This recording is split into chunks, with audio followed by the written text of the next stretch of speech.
नमस्ते, सलाम, सत श्री अकाल, आदाब दोस्तों ये जरूरी नहीं है लेकिन हमारे वीडियो को लाइक या डिसलाइक जरूर कर दें। तो आज हम एक्सप्लेन करने वाले हैं दोस्तों हेलबाउंड। मूवी स्टार्ट होती है कैफे से, जहाँ पर एक टीवी पर एक इंटरव्यू चल रहा था, जहाँ पर जिनसू नाम का एक आदमी जो कि कल्ट ऑर्गेनाइजेशन का एक लीडर है, वो लोगों को समझा रहा था कि कैसे बहुत टाइम से कुछ अजीब सी चीज जो कि एक एंजल है लोगों को एक प्रेडिक्शन देती है, जो कि प्रेडिक्शन होती है उनकी डेथ की। और फिर उसी टाइम और डेट पर कुछ अजीब से डीमंस आते हैं और उस इंसान को मार डालते हैं। इसी सब के दौरान उस कैफे में एक आदमी बैठा था जो कि बहुत ही ज्यादा परेशान लग रहा था। वो टाइम टू टाइम अपने मोबाइल पर टाइम चेक कर रहा था और जैसे ही 1:20 होते हैं कि 3 डीमंस वहां पर आगे उसे मारने की कोशिश करते हैं। ये आदमी वहां से भाग के बाहर निकल जाता है, लेकिन वो 3 डीमंस का पीछा कर रहे होते हैं और उसे बहुत ही बेरहमी से मार डालते हैं और थोड़ी देर बाद वो तीनों डीमंस गायब हो जाते हैं। अब हम देखते हैं कि एक डिटेक्टिव को जो कि अपने दोस्त के साथ क्राइम सीन पर आता है, सारे ऑफिसर्स उसे बताते हैं कि कैसे यहाँ पर हमें कोई भी सबूत ही नहीं मिला है।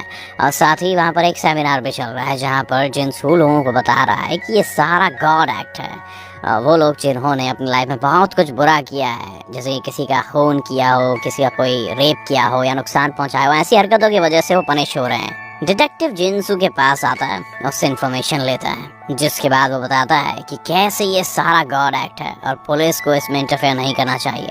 अब साथ ही डिटेक्टिव को यहाँ पर अपनी बेटी नजर आती है, जिसके बाद जिनसू बताता है कि आपकी बेटी मेरे यहाँ पर एक वॉलंटियर है, अगर आपको पसंद नहीं है तो आप इसको लेके जा सकते हो।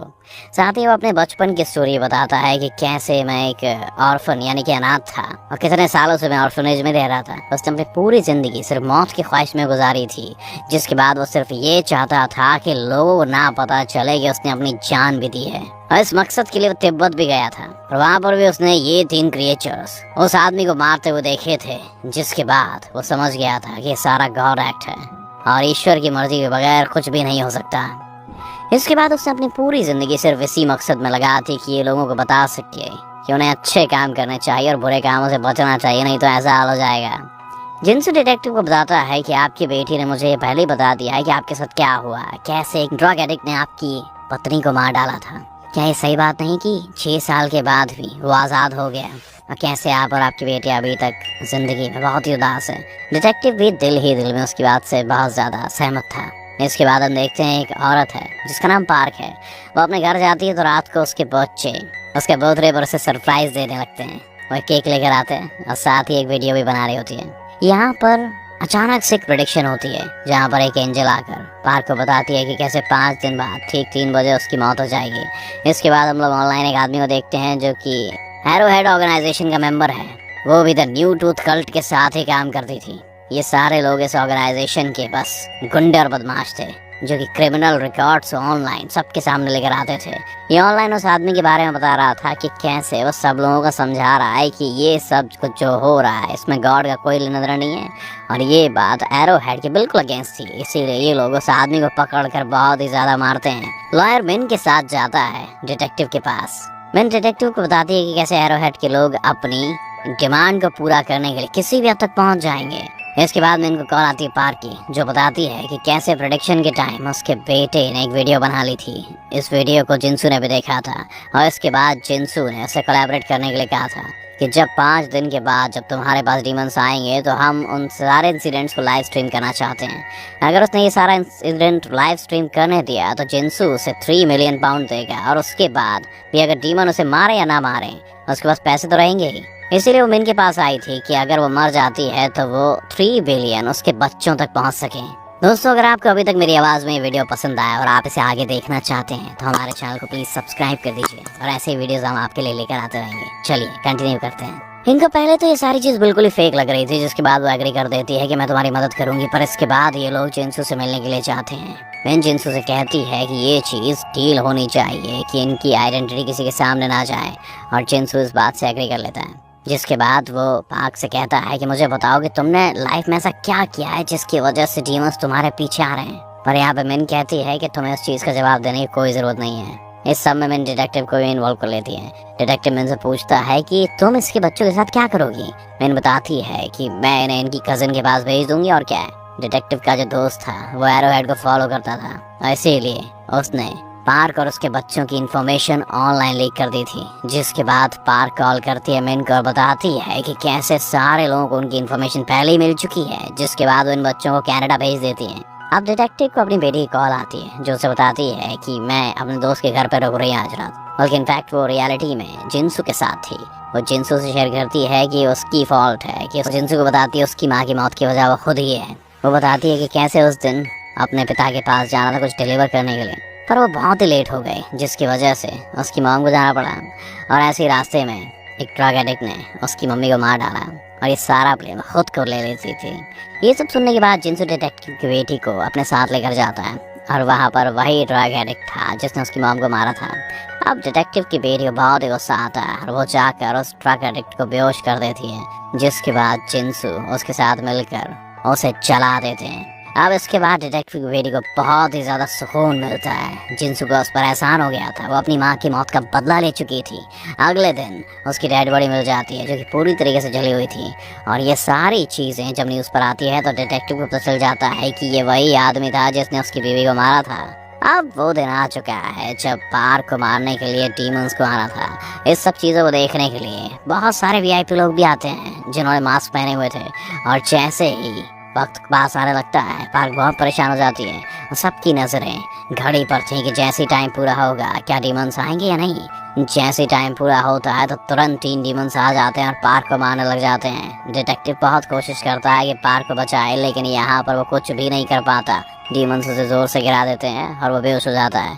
पार्क की डेथ के बाद वो सारे लोग समझ जाते हैं कि ये गॉड विल ही है। इसके बाद सब इस बात पर यकीन करने लगते हैं। जब डिटेक्टिव की आँख खुलती है तो वो देखता है कि उसकी बेटी भी घर पर नहीं पहुंची है। इसके बाद डिटेक्टिव जब बाहर निकलता है तो वो देखता है कि पूरा शहर कितना ज़्यादा सुनसान हो गया है, हर कोई चीज़ से डर के अपने घर में बंद हो चुका है। इसके बाद वो जिनसू के साथ ऑनलाइन एक इंटरव्यू होता है जहाँ पर वो सब लोगों से कहता है कि अपनी ज़िंदगी वापस नॉर्मल तरीके से जीना स्टार्ट कर दीजिए, घरों से बाहर निकलिए, लेकिन हमें सारे काम अच्छे करने हैं। कोई भी बुरा काम करेंगे तो हमारी मौत भी निश्चित है। उन्हीं के साथ होता है ये चीज़ जो अपनी लाइफ को बुरी तरीके से गुजारते हैं और बुरे काम करते हैं। अब डिटेक्टिव नोट करता है कि जिनसू का इंटरव्यू वीडियो में उसके पीछे उसकी बेटी की जैकेट भी लटकी हुई है और उसे पता चल जाता है कि उसकी बेटी जिनसू के साथ ही है। यहाँ पर लैपटॉप पर उसे उसकी कुछ फाइल्स रिसीव होती हैं जहाँ पर वीडियो में वो देखता है कि कैसे उसकी बेटी ने उस ड्रग एडिक्ट पर अटैक किया था और उसे समझ नहीं आता कि जिनसू ने उसे वीडियोस क्यों भेजी होंगी। इसके साथ ही एरो हेड का वही मेंबर दोबारा से लाइव आकर बताता है कि कैसे वो सारे लोग भी बुरे हैं जो इन सब चीज़ों में इंटरफेयर कर रहे हैं, जैसे कि मिन, क्योंकि उसने उन बच्चों को बाहर भेज दिया। और जिस दिन पार्क के साथ ये सब हो रहा था तो डिटेक्टिव ने भी उन डीमंस को रोकने की कोशिश की थी। ये सब लोग भी बहुत बुरे हैं कि ये सब देखने के साथ ही मिन समझ जाती है कि एरो हेड के लोग तो उसे नहीं छोड़ेंगे। उसके बाद फौरन घर जाती है, अपनी मॉम से कहती है कि पैकिंग करो, हमें इस जगह को छोड़कर तुरंत ही यहाँ से निकल लेना होगा, कल्टी होना होगा। वहाँ पर मिन को अपने नाम पर एक कुरियर मिलता है जिसमें कुछ डॉक्यूमेंट्स थे। उन डॉक्यूमेंट्स के अकॉर्डिंग जिनसू ने 14 साल पहले ये सब चीज़ें एक्सपीरियंस की थी। अब ये नहीं पता था कि उसने ऐसा क्या किया है जिसकी वजह से उसने भी प्रोटेक्शन ले ली थी। वो ये फोल्डर पुलिस स्टेशन के पास जाती है। वहाँ पर वो देखती है कि वो भी पूरा खाली और तहस नहस है और एरो हेड के लोगों ने वहाँ पर भी बहुत ही बुरी तरीके से तबाही की थी। अब यहाँ पर उसके कलीग की फ़ोन आती है कि एरो हेड के लोगों ने उसे बहुत ही बुरी तरीके से मारा है, जिसकी वजह से मैंने अपनी मॉम के साथ फ़ौरन एयरपोर्ट के लिए निकल जाती है। लेकिन इससे पहले कि वो ये जगह छोड़कर जा सकती, एरो हेड के लोग आते हैं और उसकी माँ और मिन को बहुत ही बुरी तरीके से मारते हैं, जिसके बाद वो बहुत मुश्किल के बाद अपनी मॉम को हॉस्पिटल लेकर जाती है। वहाँ पर वो नोट करती है कि आसपास के लोग उसे बहुत ही बुरी तरीके से घूर रहे हैं। उन सब लोगों को पता था कि वही है जिसने गॉड विल में इंटरफेरेंस करने की कोशिश की थी। अब डिटेक्टिव चाहता है कि जिनसू के घर अपनी बेटी को ढूंढते हुए। वहाँ उसे जिनसू नहीं मिलता और वो बाहर बहुत सारे लोग थे जो कि जानते थे कि ये वही डिटेक्टिव है जिसने पार्क को बचाने की कोशिश की थी। यहाँ पर ये लोग बहुत ज़्यादा उसे मारते हैं और अचानक से जिनसू का फ़ोन आता है। डिटेक्टिव सब लोगों को बताता है कि जिनसू की कॉल है और सब लोग उसे मारना छोड़ देते हैं, जिसके बाद जिनसू से बताता है कि मेरे बताए हुए एड्रेस पर आ जाओ। अब दूसरी तरफ हम देखते हैं कि मिन जाती है उसी आदमी के पास जिसने उसे पार्सल भेजा था। वो आदमी कहता है कि मेरे पास सारा इंटरव्यू है जिसमें जिनसू ने अपनी सारी रियलिटी बताई थी, पर वो ये सब कहकर वो चीज़ डिलीट कर देता है। मिन जब उससे पूछती है कि तुमने डिलीट क्यों किया तो वो कहता है कि जिनसू कुछ दिन पहले मेरे पास आया था और उसने मुझे एक ऑफ़र भी दिया कि मैं तुम्हें न्यू टूथ का लीडर बना दूंगा। अगर तुमने मेरे सारे डॉक्यूमेंट्स को डिलीट कर दिया तो इसके बाद मिन भी वहाँ से जाने लगती है, पर बाहर उसे बहुत सारे लोग मिलते हैं जो कि उसे मारने लगते हैं। वो इतनी ज़्यादा जख्मी हो जाती है जिसके बाद वो लोग उसे एक जगह पर छोड़कर भाग जाते हैं। अब डिटेक्टिव उस जगह पर पहुंचता है जहाँ पर जिंसू ने उसे भेजा था। वहाँ पर जिंसू खुद डिटेक्टिव का वेट कर रहा था। जब डिटेक्टिव आता है तो जिंसू से कहता है कि मेरी प्रेडिक्शन भी हो चुकी है 14 साल पहले, और मेरी प्रेडिक्शन का टाइम 10 मिनट बाद ख़त्म होने वाला है, जिसके बाद डीमंस मुझे भी आकर मार डालेंगे। पर मुझे नहीं पता कि मैंने ऐसा क्या किया था जिसकी वजह से मुझे प्रेडिक्शन मिली। पूरी ज़िंदगी मैंने उस वजह को ढूंढने में लगा दी, और इसी वजह से मैंने पूरी ज़िंदगी बहुत डर कर जी है, और शायद इसी वजह से मैं अच्छे काम करता रहा। और अब मैं भी ये चाहता हूँ कि पूरी दुनिया में लोग डर कर ज़िंदगी गुजारें और अच्छे काम करें, ताकि बुराई यहाँ से हमेशा के लिए ख़त्म हो जाए। डिटेक्टिव बहुत ज़्यादा गुस्से में था। वो पूछता है कि मेरी बेटी कहाँ है। जिंसू कहता है कि तुम घबराओ मत, वो घर पर तुम्हारा वेट कर रही है। अब तुम्हारे पास 2 ही ऑप्शन है, या तो तुम मेरी मौत की वीडियो बनाकर अपलोड कर दोगे, तो मैं तुम्हारी वीडियो भी अपलोड कर दूंगा जिसमें तुम्हारी बेटी उस ड्रग एडिक्ट को मार रही है, या तो सेकंड ऑप्शन ये है कि जब मैं मर जाऊं तो तुम मेरी बॉडी को कहीं ठिकाने लगा दो और किसी को भी पता न चले कि मेरे साथ भी ऐसा ही हुआ है। और जैसे ही 10 मिनट पूरे होते हैं हम देखते हैं कि कैसे वहाँ पर डीमंस आ जाते हैं और जिंसू को मार देते हैं। इसके बाद उसकी बॉडी को ठिकाने लगाकर डिटेक्टिव पहुँचता है अपने घर, जहाँ पर उसकी बेटी इसका वेट कर रही थी। स्टोरी शिफ्ट हो जाती है 4 साल के बाद की। 4 साल बाद दोस्तों ऐसा हुआ कि डीमंस उनका इतना दबदबा हो गया, इतना खौफ हो गया कि हर जगह उनकी तस्वीरें और मूर्तियां लगने लग गईं। हम यहाँ पर देखते हैं कि एक कैंपिंग वीडियो चल रही थी जो कि एक कल्टी चला रहा था। उसमें उन सारे लोगों को बताया जा रहा था कि जो लोग अपने प्रेडिक्शंस को छुपा रहे हैं ताकि यहाँ पर आकर उनको मारा न जाए, उन लोगों को सामने आना चाहिए और अपनी स्टोरी खुलकर बतानी चाहिए। अब यहाँ पर एक प्रोडक्शन टीम थी, लेकिन वीडियो एडिटिंग टीम कुछ खास पसंद नहीं थी। अब एडिटिंग का काम दिया जाता है मिस्टर बे को, जो कि खुद इस काम से बहुत ही तंग आ चुका था। और अभी रिसेंटली उसका एक न्यू बॉर्न बेबी भी हुआ था और वो अब तक उसे मिल भी नहीं पाया था। उसकी कुछ तबीयत ठीक नहीं थी, इसीलिए उसको इंटेंसिव केयर यूनिट में रखा गया था। अब यहाँ पर वो दोबारा से एडिटिंग करने के लिए अपने दोस्त के पास जाता है, पर वो डेस्क पर नहीं था। बे को वहाँ पर एक विजिटिंग कार्ड मिलता है जिसके पीछे एक एड्रेस भी था किसी फिशिंग स्पॉट का। साथ ही उसका दोस्त वहाँ पर आता है। बे उससे कहता है कि चलो दोबारा से एडिटिंग के लिए, पर उसका दोस्त बहाना करता है, कहता है कि मुझे मेरी बीवी के पास जाना है, तो तुम ये काम एक काम करो, अकेले ही करो। उसका दोस्त थोड़ा परेशान लग रहा था। साथ ही उसकी वाइफ की कॉल भी आ जाती है। वो बे से कहती है कि मैं तुम्हें एक वीडियो बना कर देती हूँ तुम्हारे न्यूबॉर्न बेबी की। जिसके बाद वो इंटेंसिव केयर में जाती है। उसके बेबी की तबीयत कुछ खास नहीं थी। वहाँ पर वो कैमरा ऑन करती है और साथ ही उसके बेबी को प्रेडिक्शन मिल जाती है कि कुछ अरसे बाद उसकी भी डेथ हो जाएगी। प्रेडिक्शन के अकॉर्डिंग उसके बेबी की डेथ 5 दिन के बाद हो जाएगी। अब यहाँ पर बे को उसकी फ्रेंड की वाइफ की कॉल आती है जो बताती है कि काफ़ी दिनों से उसका हस्बैंड कुछ अजीब बिहेव कर रहा था। अब ये सुनने के बाद बे उसी फिशिंग स्पॉट के एड्रेस पर जाता है जहाँ पर उसे नजर आता है कि उसका दोस्त रो रहा था। वो उसका आवाज़ देता है तो उसका दोस्त वहाँ से भागने लग जाता है। अब यहाँ पर वे अपने दोस्त को पकड़ता है तो वो रोने लगता है और बताता है कि कैसे उसे भी अरसे पहले एक प्रेडिक्शन हुई थी। वो ये नहीं चाहता था कि न्यू टूथ कल्ट के लोगों को पता चले कि उसको भी प्रेडिक्शन मिली है, क्योंकि उसकी डेथ के बाद वो लोग उसकी फैमिली को बहुत तंग करने वाले हैं। इसीलिए उसने इस फर्म को कांटेक्ट किया था ताकि इसके मरने के बाद वो लोग इसकी बॉडी को वहीं छुपा दें और उसकी फैमिली को पता ना चले। और ये लोग तो खुद सारे प्रूफ मिटाकर कुछ बहाना बना देंगे। अब साथ ही टाइम अप होता है और डीमंस आकर बे के दोस्त को मार देते हैं। साथ ही सूडो फर्म के लोग आते हैं और यहाँ उसकी बॉडी और सारे प्रूफ्स को मिटा देते हैं। एक प्रोफेसर आता है और बे से कहता है कि यहाँ पर अब जो कुछ भी हुआ था तुम इस बात को भूल जाना। ये लोग बे को बेहोश करके एक सुनसान जगह पर छोड़ाते हैं। बे को होश आता है तो वो एक हॉस्पिटल में था। यहाँ पर उसकी वाइफ उसे कॉल करके अपने पास बुलाती है। बे जब उसके पास जाता है तो उसे पता चलता है कि उसके न्यू बॉर्न बेबी को भी प्रेडिक्शन मिल चुकी है। दूसरी तरफ न्यू टूथ कल्ट के लीडर भी उसी तरफ पहुंच जाते हैं जहां लेक पर बे की फ्रेंड को मारा गया था। वहां पर उन्हें सूडो फर्म का कार्ड मिलता है। यहाँ पर एक लड़की आकर लीडर को बताती है कि कैसे उन्हें एक और पापी का पता मिल गया है। ये लोग उस पापी के पास जाते हैं ताकि उसकी वीडियो बना सकें। वो पापी इनको बताता है कि यहाँ पर मैं भी एक सूडो फर्म के साथ काम कर रहा था, क्योंकि मैं भी चाहता था कि मेरी मौत के बाद ये लोग सारे सबूत मिटा दें। इसके बाद न्यू टूथ कल्ट के लोग एक नई मीटिंग बुलाते हैं ताकि इस चीज़ को डिस्कस किया जा सके। यहाँ पर मीटिंग में कल्ट के लीडर को पता चलता है कि सूडो फर्म की ओनर है लॉयर मिन। ये वही औरत है जिसको पहले इन लोगों ने मार दिया था, पर वो मरी नहीं थी, जिंदा है। यहाँ पर कल्ट के लीडर को लगता है कि मिन तो गॉड का मजाक उड़ा रही है, इसीलिए इस नई फर्म के सारे लोगों को पकड़ कर लेकर आ रहा है। दूसरी तरफ मेगो बहुत परेशानी थी। वो अपने ऑफिस जाता है और उसी प्रोफेसर को ढूंढने की कोशिश करता है जिसने उस क्राइम सीन के ऊपर से सब कुछ भूल जाने के लिए कहा था। यहाँ पर बहुत मुश्किलों से उसे एड्रेस मिलता है और वो उसे मिलने के लिए चला जाता है, क्योंकि उसे ये बात समझ नहीं आई थी क्योंकि अगर प्रेडिक्शन सिर्फ उन लोगों को मिलती है जिन लोगों ने गुनाह किया था, तो उसके न्यूबॉर्न बेबी को कैसे प्रेडिक्शन मिल गई। यहाँ पर प्रोफेसर बे को बताता है कि बात बिल्कुल गलत है और सिर्फ सिनर्स को ही प्रेडिक्शन नहीं मिलती। वे यहाँ पर प्रोफेसर से कहता है कि मुझे आपकी मदद की ज़रूरत है, जिसके बाद ये लोग मिलते हैं लॉयर मिन से। मिन उसे बताती है कि कैसे सारा काम जिनसू ने बहुत साल पहले स्टार्ट किया था और 4 साल पहले उसकी भी मौत हो चुकी थी।